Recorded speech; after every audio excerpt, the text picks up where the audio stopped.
Hello dear subscribers, today I will tell you how you can easily fix your error when you want to send SMS by your iPhone carrier and not using iMessage. So for doing this you just need to go to the settings, just open the settings, and in the settings you need to find your messages. It will be under phone, so here you can see it, messages, so just open it. And now you can see here iMessage and send as SMS. So just turn on here send as SMS and just turn off here iMessage. So now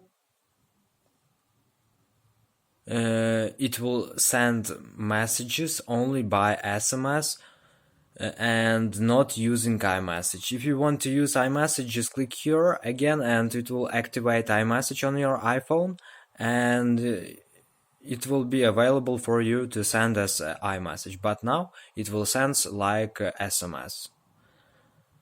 So thanks for watching, have a nice day, subscribe to my channel, click like, and goodbye.